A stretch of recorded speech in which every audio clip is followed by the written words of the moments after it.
그의 성령을 우리에게 주심으로 우리가 그 안에 거하고 그가 우리 안에 거하시는 줄을 아느니라. 하나님이 내 안에, 내가 하나님 안에 거하는 은혜를 말씀하심이지요. 우리 하나님께서 여러분 안에 거하십니다. 뿐만 아니라 여러분은 하나님 안에 거하십니다. 아멘도 크게 하셔도 괜찮습니다. 하나님은 여러분 안에 거하십니다. 그리고 여러분은 하나님에 거하십니다. 이것이 진정한 축복이고 은혜이고 그 안에 살아가는 사람이 진정한 삶의 기쁨입니다.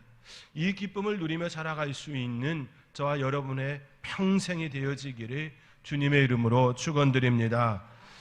2002년 한일 월드컵은 한국 역사에 그리고 많은 사람들에게 매우 인상 깊게 남아 있습니다.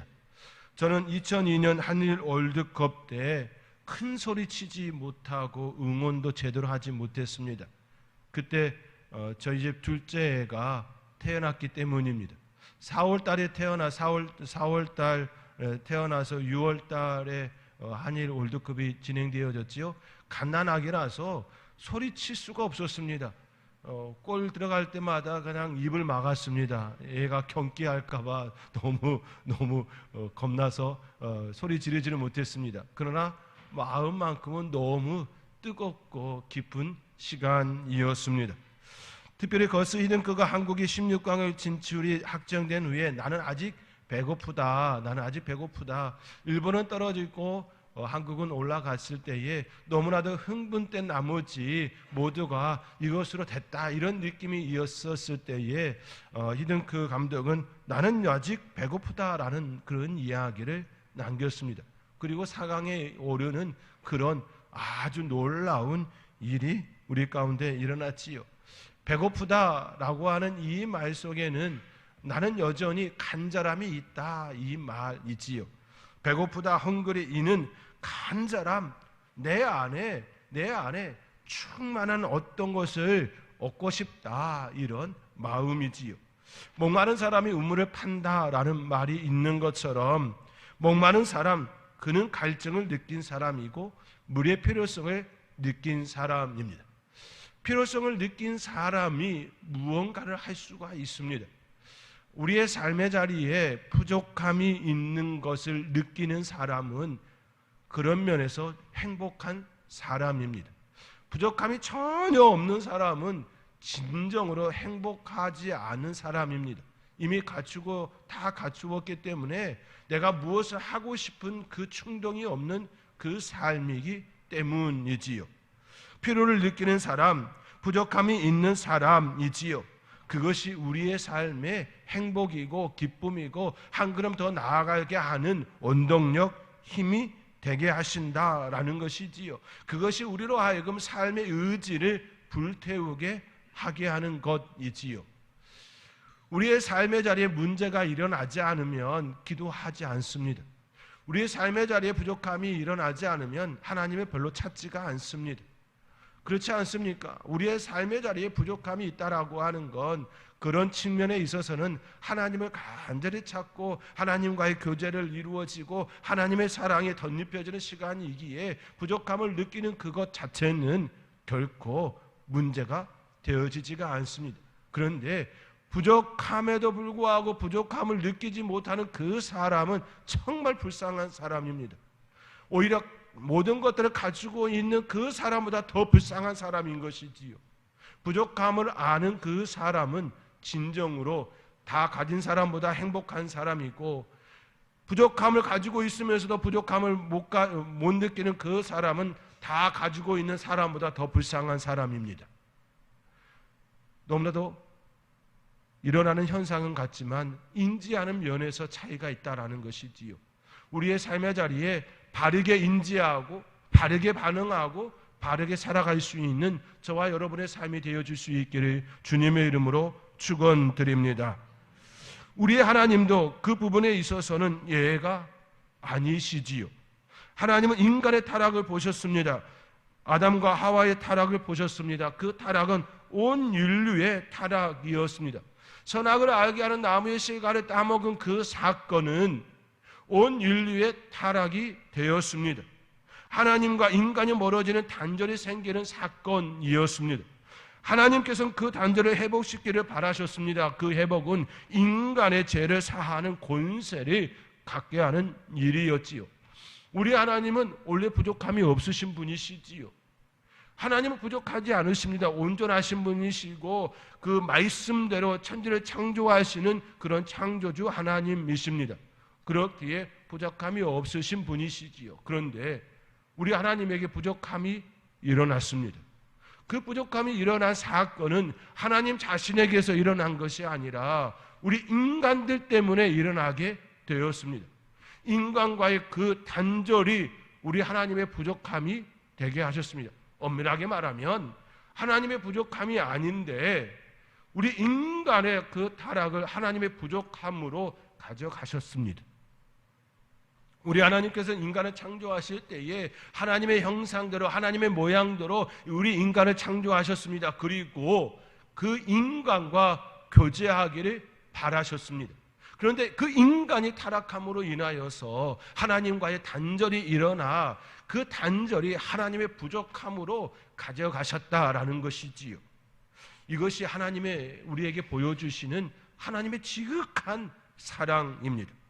하나님은 인간의 타락으로 인하여 자기의 부족함으로 가져가셨다라는 그 자체가 하나님의 엄청난 사랑인 것이지요. 그것을 하나님의 중대한 결함으로 갖게 하셨다라는 겁니다. 아무런 대가 없이 인간의 죄를 용서하시게 되면 하나님의 정의와 하나님의 공의가 무너지지요.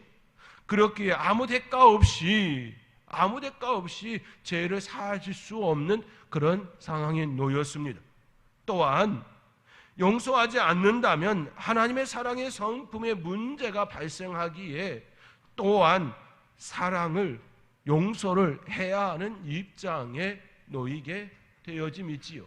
인간의 그 타락, 하나님과 인간의 그 단절, 하나님께서 우리 인간을 위하여 주신 그 자유의지가 오히려 하나님의 부족함으로 만들어지게 되었다라는 겁니다. 앞서 말씀드린 것처럼 하나님께서 그것을 가져가셨습니다. 하나님께서 그 인간의 그 나약함, 인간의 그 죄악, 인간의 그 타락을 하나님의 것으로 가져가심으로 하나님의 부족함이 되게 하셨습니다. 완전하신 분이 부족함을 취하셨으니 이 안전하지 않은 그 상태를 계속 유지할 수가 없는 것이지요. 완전하게 만드셔야 하는 것이지요. 그렇게 우리 하나님께서는 구원 계획을 세우셨습니다. 하나님과 우리 인간 사이에 그 단절되어진 것을 어떻게 하면 연결할 수 있을까를 고민하시고 세우셨습니다. 그것이 바로 우리 예수님을 이 땅에 보내신 사랑이지요. 그렇게 9절 말씀에 하나님의 사랑이 우리에게 이렇게 나타난 바 되었으니 하나님이 자기의 독생자를 세상에 보내심은 그로 말미암아 우리를 살리려 하심이라 말씀하고 있는 것이지요. 우리 하나님께서는 우리 인간에게 주신 그 자유의지를 탓하지 아니하시고 오히려 그 인간을 위하여서 독생자 예수 그리스도를 이 땅에 보내심으로 그 문제를, 그 멀어짐, 그 단절, 그 불통을 하나님께서 독생자 예수 그리스도를 이 땅에 보내심으로 해결하시기로 작정하심이었습니다. 그 멀어짐과 단절, 불통은 하나님의 갈증 요소였던 것이지요. 목마른 자가 우물을 파는 것처럼 우리 하나님께서는 그 목마름의 그 상태를 해결하시기 위하여 예수 그리스도를 이 땅에 보내시기로 작정하시고 보내셨던 것이지요. 하나님의 배고픔이셨습니다. 하나님의 배고픔을 이처럼 해결하셨습니다. 단절되지 말아야 할 인간이 단절을 선택한 순간 인간의 목마름이어야 하는데 그 인간은 그 목마름을 인지하지도 못한 채 제가 앞서 말씀드린 것처럼 가장 불행한 사람은 부족함을 알지 못하는 사람이라고 말씀드린 것처럼 그 인간이 타락했음에도 불구하고 그 목마름을 알고 하나님을 찾고 찾아야 하는데 하나님을 찾고 찾지 아니하고 오히려 하나님을 피하는 자들이 되어졌지요. 아담아 어디 있느냐라고 했을 때에 내가 숨었나이다라고 하는 그런 모습이 취하게 되어졌습니다. 그렇지요. 너의 동생 아벨이 어디 있느냐라고 할 때에 내가 동생을 지키는 자니까라고 이야기를 합니다. 가인이요. 하나님께서 계속해서 인간에게 다가오셔서 말씀하실 때마다 그 인간은 끊임없이 하나님 우리가 죄를 지었습니다. 하나님 우리가 잘못을 행하였습니다. 나는 도저히 이제는 가망이 없습니다. 하나님 우리를 구원하여 주시옵소서. 내가 늪에 빠졌나이다. 점점 그 깊은 수렁에 들어가고 있나이다 라고 고백해야 하는데 내가 숨었다라고 이야기합니다. 내가 지키는 자니까라고 이야기하고 있습니다. 그들을 구원하여 애굽에서 불러내어 주셨건만 그들은 여전히 불평하고 있습니다. 우리가 애굽에 살았더라면 부추도 먹고 마늘도 먹고 고기도 먹고 먹을 텐데 우리가 지금 먹을 것이 없노라고 그렇게 이야기합니다. 물도 없다 얘기하고 마시려 하니 쓴물이다 고 이야기하고 있습니다. 계속해서 그 인간들이 하는 이야기가 하나님 필요합니다. 하나님 구원하여 주셔서 감사합니다. 이런 표현이 아니라 계속해서 하는 이야기는 숨었나이다. 내가 동생을 지키는 자니까 왜 우리에게는 이것도 없고 저것도 없고 왜 우리를 애굽 땅에서 불러내셨습니까? 구원하지 마시지. 그냥 애굽의 땅에서 고생하도록 그냥 내버려 두시지. 왜 불러내어서 이러한 일을 겪게 하십니까? 이렇게 불평하고 있지요. 노뱀을 물려서 그렇게 불평하는 자들을 물려 죽게 하실 때도 하나님께서 노뱀을 높이 올리시고 그렇게 그들을 구원하여 주시는 그 은혜를 베풀어 주셨음에도 여전히 그들은 그렇지 못하고 있는 모습을 보지 않습니까? 그때 모세가 하나님께 말하지 않습니까? 매장지가 없어서 이 광야로 우리를 이렇게 하시려 하십니까? 라고 여쭈지 않습니까? 진짜 그 말은 구원하여 주옵소서, 불쌍히 여겨 주옵소서, 은혜를 베풀어 주옵소서라는 이야기를 모세가 하지 않습니까? 세상 사람들이 매장지가 없어서 이스라엘 백성들을 애굽에서 불러내 광야에 죽게 한다라고 그렇게 이야기하게 됩니다. 하나님 구원을 베풀어 주시옵소서라고 그렇게 외치지 않습니까?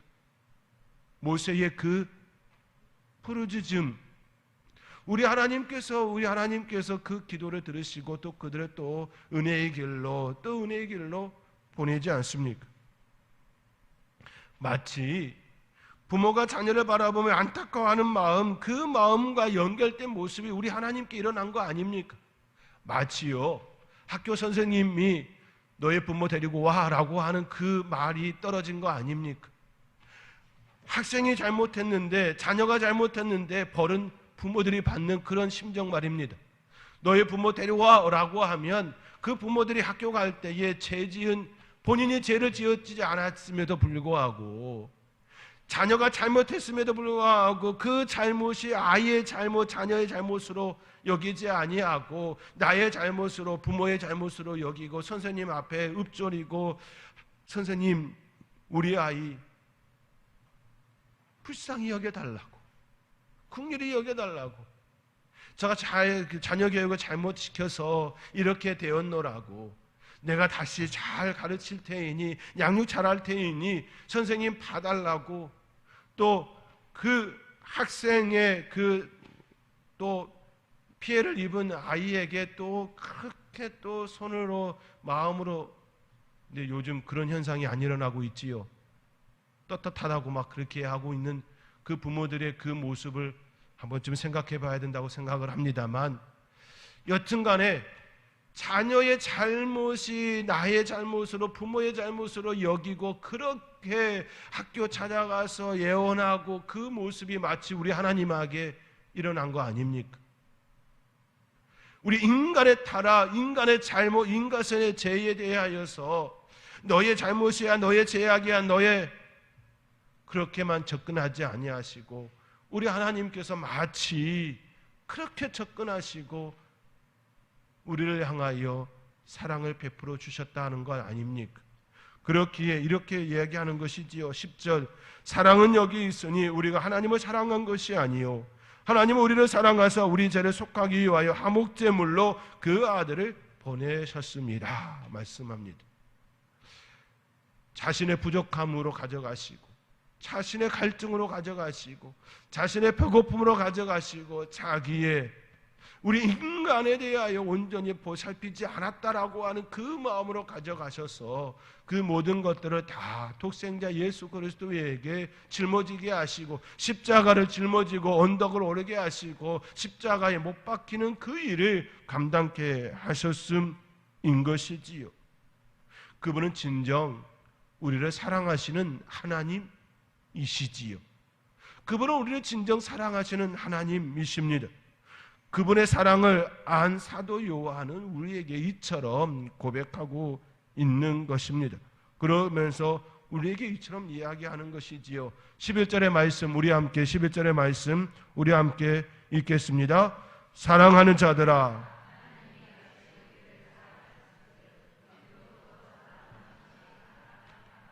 아멘. 사랑하는 자들아 하나님이 이같이 우리를 사랑하셨은지 우리도 서로 사랑하는 것이 마땅하도다라고 말씀합니다. 그리고 12절에 이렇게 말씀하시지요. 어느 때라 하나님을 본 사람이 없으되 만일 우리가 서로 사랑하면 하나님이 우리 안에 거하시고 그의 사랑이 우리 안에 온전히 이루어지느니라. 우리가 하나님을 보지 않았다 할지라도 우리 안에 사랑을 행하면 우리 안에 하나님의 역사하심이 되어진다라고 말씀하시는 것이지요. 인간은 죄악으로 인하여 사랑하지 못하는 존재가 되었습니다. 온전히 사랑할 수 있는 그 힘을 가진 자가 아니 되었지요. 그런데 우리 안에 사랑을 하는 사람이 되어진다면 우리 안에 다시금 하나님께서 우리에게 주신 그 회복이 드러났다는 것이지요. 치유가 드러났다는 것이지요. 그렇게 우리가 서로 사랑하면 하나님의 사랑이 우리 안에 역사되어짐이라고 증인된 모습이라고 증언자가 되어진다라고 말씀하여 주심이 되어진 것이지요. 그렇기에 13절에 그의 성령을 우리에게 주심으로 우리가 그 안에 거하고 그가 우리 안에 거하시는 줄 아느니라 인지에 대하여 말씀하고 있는 것입니다. 부족함을 아는 것이 행복이고 기쁨이고 충만한 사랑으로 나아갈 수 있는 것처럼 아는 것이 중요하지요. 내 안에 하나님의 사랑이 들어와 있고 그 은혜 가운데 내가 머물고 있다는 것을 아는 것이 또 중요한 부분이라는 것입니다. 사랑하는 성도 여러분, 하나님께서 여러분을 사랑하십니다. 하나님께서 여러분을 사랑하십니다. 그 사랑을 알고 있는 여러분은 진정한 행복한 사람입니다. 하나님의 사랑을 받았음에도 불구하고 하나님의 사랑을 내가 느끼지 못하고 알지 못하는 그 사람은 진정한 행복한 사람이라 말할 수가 없습니다. 자녀들이요, 부모가 사랑한다는 것을 알면 삶이 달라져요. 실은 그때가 철든다라고 하지 않습니까? 자녀가 부모의 사랑을 깨달은 그때를 철이 되었다라고 하는 것이지요.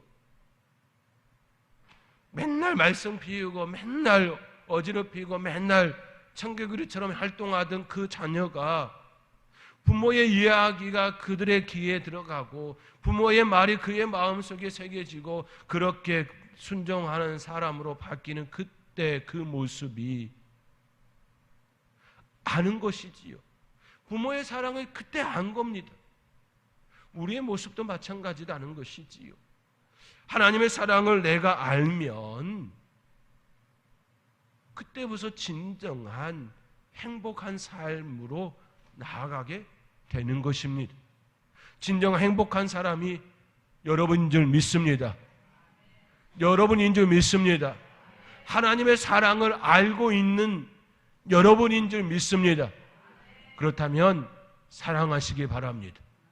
오늘 말씀대로 사랑하는 자들 하나님이 이같이 우리를 사랑하셨으니 우리도 서로 사랑하는 것이 마땅하도다. 사랑하시기 바랍니다. 내일부터 한 주간 특별 새벽 기도를 같이요. 전도할 문을 열어주소서, 전도할 문을 열어주소서란 주제로 간절히 기도로 나아갑니다. 저와 여러분의 마음속에 한 영혼을 붙들고 기도할 수 있는 한 주간이 되어질 수 있기를 바랍니다. 여러 영혼을 붙들고 기도하셔도 좋습니다만 우선적으로 한 영혼, 여러분의 마음속에 간절히 품어야 할 그 한 영혼을 붙들고 기도할 수 있기를 바랍니다. 그것이 사랑하는 것이지요. 그것으로부터 시작해야 하는 거 아니겠습니까? 한 주간 하나님 전도할 문을 열어 주시옵소서라고 그 영혼을 위하여서 기도하고 나 또한 하나님의 사랑을 받은 자로서 그 사랑을 온전하게 전할 수 있는 용기 있는 사람이 되게 해달라고 지혜롭고 부드럽게 다가갈 수 있는 그러한 사람이 되게 해달라고 기도할 수 있기 바랍니다. 그 가운데에 하나님의 역사를 경험하고 하나님의 은혜를 누리며 나아갈 수 있는 저와 여러분의 삶이 되어질 수 있기를 주님의 이름으로 축원드립니다.